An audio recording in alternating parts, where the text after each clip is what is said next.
Hi everyone, welcome to সহজ পাঠ। আমাদের আজকের editorial education system of West Bengal এই টপিকটির ব্যাপারে রয়েছে। কি বলার চেষ্টা করা হচ্ছে, ইস্যুটি কী সেই ব্যাপারে আমরা দেখার চেষ্টা করব এবং এখানে লেখক যেটি বলেছেন সেই দৃষ্টিভঙ্গিকে এখানে আমরা বোঝার চেষ্টা করব। সরকারের পক্ষে বা বিপক্ষে যে ভাবনাই থাকুক না কেন, আমরা জাস্ট লেখক কী বলছেন সেটি বোঝার চেষ্টা করি। সো এখানে যে পয়েন্টটা লেখা থাকে সেটা নিচেও থাকে, তোমরা জানো। পুরসভা পরিচালিত প্রাথমিক বিদ্যালয়গুলিতে শৌচাগার সংস্কারে দুর্নীতির অন্যতম। দুর্নীতির পরিমাপটিও নেহাত সামান্য নয়, অঙ্কের হিসাব প্রায় ৩৭ লক্ষ টাকা। তো এক্ষেত্রে মোটামুটি আমরা একটা আইডিয়া করতে পারছি তাহলে ব্যাপারটা কাকে নিয়ে বলছে। এডুকেশন সিস্টেম এবং প্রাইমারি যে স্কুল, সেই স্কুলগুলির শৌচাগার সংস্কারকে নিয়ে কথা বলা হচ্ছে।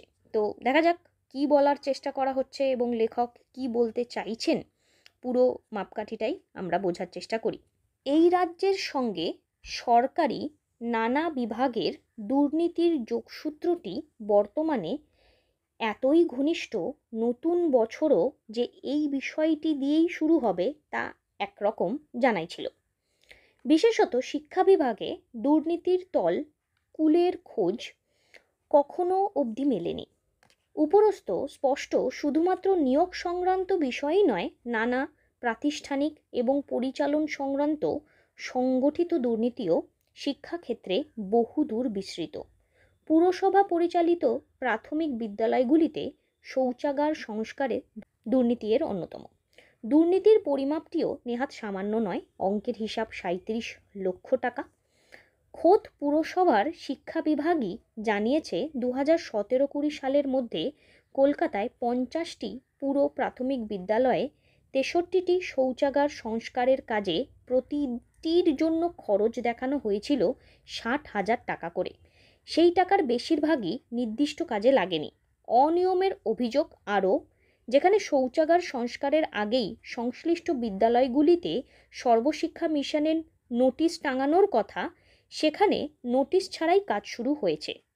এও জানা গিয়েছে যে সংস্কারের কাজ শেষ হওয়ার পরে ইঞ্জিনিয়ারদের দিয়ে পরিদর্শন ছাড়াই শুধুমাত্র শিক্ষকদের দিয়ে জোর করে সই করিয়ে নেওয়া হয়েছিল। যেসব বিদ্যালয়ের নিজস্ব প্যাড নেই সেখানে ভুয়ো প্যাড তৈরি করে শৌচাগার তৈরির কম্পিটিশন সার্টিফিকেট দেওয়া হয়েছে। এবার আমরা ন্যাচারালি এই রাইটিংগুলো লিখে থাকি বিশেষ করে আমাদের রাইটিং প্র্যাকটিসের জন্য, বাট লেখার প্রথম প্যারাগ্রাফ দেখেই বোঝা যাচ্ছে যে এখানে সরকারের বিপক্ষে কথা বলা হয়েছে। তার মানে এখানকার এক্সট্র্যাক্ট আমাদের যে লেখা থাকবে, লেখনী থাকবে, সেই লেখনীতে আমরা ব্যবহার করতে পারবো না। তাহলে তোমাদের অনেকেরই ভাবনা চিন্তা থাকবে, তাহলে বলছেন কেন?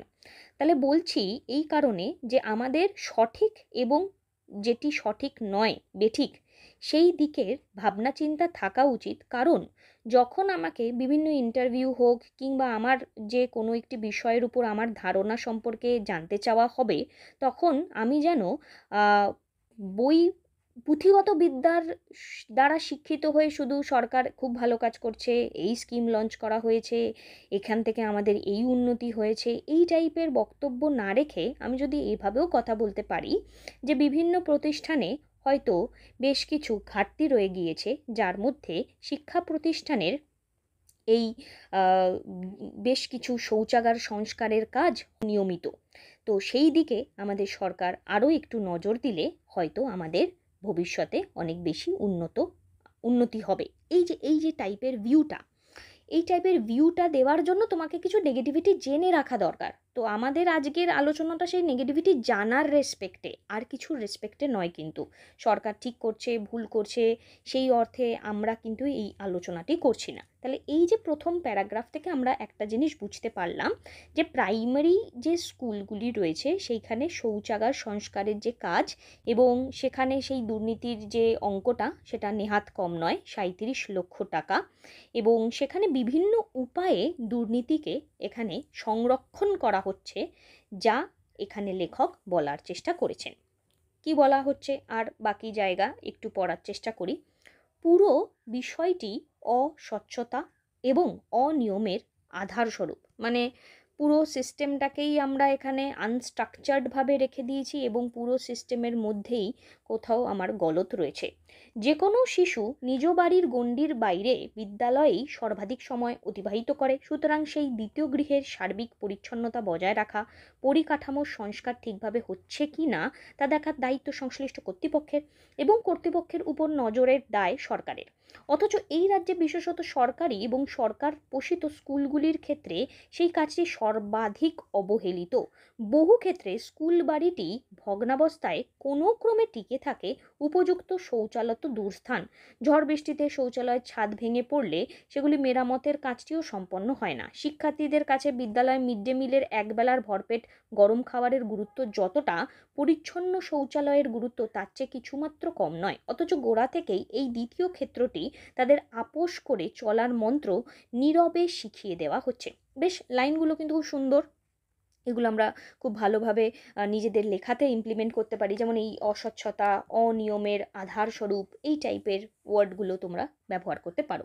তার মানে সিম্পল কথা, মিড ডে মিলের খাবার পেলেই হবে না, আমার শৌচালয়ের গুরুত্বটাও খুব প্রয়োজনীয়।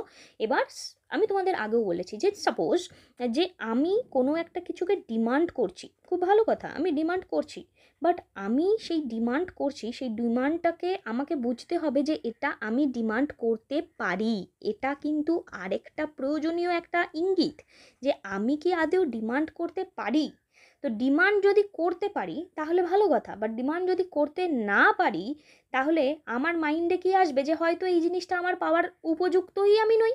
যেমন নীরবে শিখিয়ে দেওয়া হচ্ছে, মানে কি, মানে স্কুল যাব, খেতে পাবো, এটাই অনেক, বাথরুম আমি পাবো না। তার মানে কি, যদি আমি শৌচালয়ের সেই জায়গাটি থেকে, শৌচালয়ের সেই স্বচ্ছতা যদি আমার মধ্যে না থাকে বিদ্যালয়গুলির মধ্যে, তাহলে একটি বয়সের পরে মেয়েদের জন্য সেই স্কুল যাওয়াটা কতটা বিপজ্জনক হতে পারে তাহলে আমরা আশা করি সবাই বুঝতে পারছি। ভারতীয় সংবিধানে বর্ণিত সকল শিশুর শিক্ষায় অধিকারের কথা প্রশাসনকে বারে বারেই মনে করাতে হয়। সেই শিক্ষার অর্থ কি শুধুই বই খুলে পাঠ? শিক্ষা প্রতিষ্ঠানের পরিবেশের উন্নতি সাধন কি তার অন্তর্ভুক্ত নয়? অথচ রাজ্যে বৃহত্তর ক্ষেত্রে দেশেও সরকারি বেসরকারি বিদ্যালয়গুলির মধ্যে এক লক্ষণীয় বিভাজন বর্তমান। পুরসভা পরিচালিত অবৈতনিক বিদ্যালয়গুলি শহরের বস্তিবাসী শিশুদের প্রধান ভরসাস্থল। সেই জন্যই কি সংস্কারের টাকায় যথেচ্ছ কারচুপি করা চলে? কর্ণাটকে সরকারে পরিচালিত 3টি বিদ্যালয়ে অনগ্রসর শ্রেণীর শিক্ষার্থীদের বিদ্যালয় শৌচাগার পরিষ্কার করার কাজে বাধ্য করা হয়েছে বলে খবর। আর কলকাতায় পুরসভার স্কুলে তছনছ করা হয়েছে শৌচাগার সংস্কারের টাকা। পরিচ্ছন্ন বিভাজনহীন ভারতের স্বপ্ন দেখা গান্ধীজির দেশে এইসব আশাব্যঞ্জক নয়। সো আশা করি লেখাটির মধ্যে থেকে আমরা অনেক কিছু শিখতে পারলাম, জানতে পারলাম এবং আমাদের বেশ কয়েকটি জায়গায় শিক্ষা প্রতিষ্ঠানের যে একটি নেগেটিভ অ্যাঙ্গেল রয়েছে সেই ভিউটিকে হয়তো একটা মাত্রা পর্যন্ত পৌঁছে দিতে পারলাম। এভাবেই যুক্ত থাকো। Thank you.